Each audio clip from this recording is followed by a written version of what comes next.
नमस्कार साथियों, मेरे YouTube चैनल में तुम्हारा स्वागत है। आज हम बात करेंगे भगवान की माया के बारे में।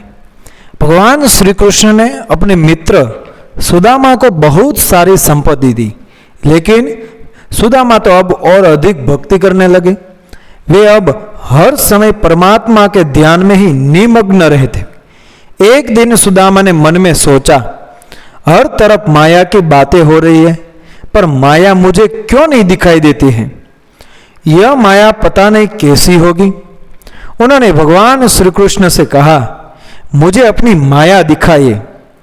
भगवान श्री कृष्ण ने कहा, तुम मुझे भूल जाओ तो तुम्हें माया दिखाई देगी।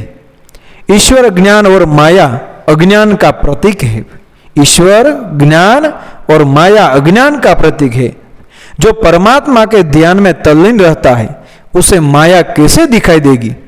भगवान श्री कृष्ण ने सुदामा को अपने माया जाल में मोहित करने की ठानी। श्री कृष्ण और सुदामा गोमती नदी में स्नान करने गए। संध्योपासना का समय हो रहा था, इसलिए जल्दी जल्दी स्नान करने में सुदामा श्री कृष्ण को भूल गए। भगवान श्री कृष्ण ने अपनी माया दिखाई। जैसे ही सुदामा ने नदी में डुबकी लगाई कि गोमती नदी में बाढ़ आ गई और सुदामा बाढ़ के प्रवाह में खींचते हुए चले गए। पानी में डूबते तैरते हुए वे घाट के पास पहुंचे और घाट पर चढ़ गए।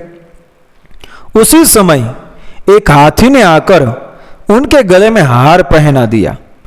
उस गांव के राजा की मृत्यु हो गई थी और वहां ऐसा रिवाज था कि हाथी जिसके गले में हार पहना देता उसे राजा बना दिया जाता था। सुदामा को वहां का राजा बना दिया गया और राजकुमारी से उनका विवाह हो गया।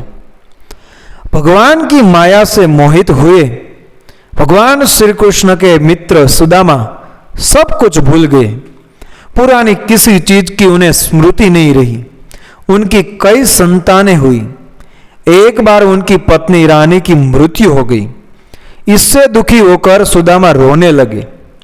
नगर के संभ्रांत लोगों ने कहा, आप रोइए मत, रानी जहां गई है वहां आपको भी पहुंचा देंगे।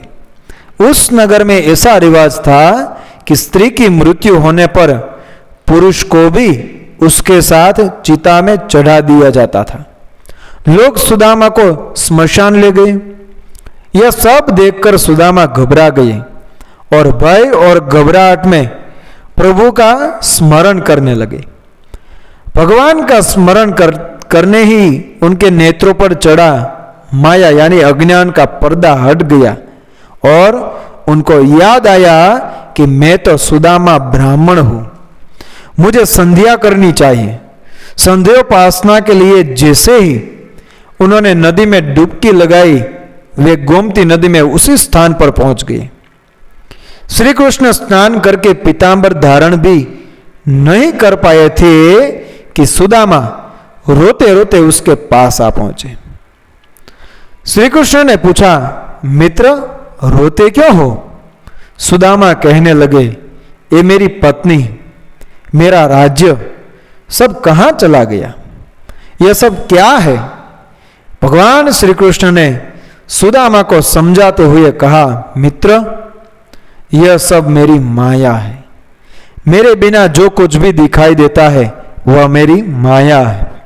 माया का आवरण चारों ओर फैला हुआ है। माया स्वयं नाचती है और मनुष्य को अपने वश में करके नचाती है। सब जग को रही नचाए हरि माया जादूगरनी है। इसलिए संतों ने माया को नर्तकी कहा है। इस नर्तकी माया के जाल से बचना है तो नर्तकी का उल्टा कर दो।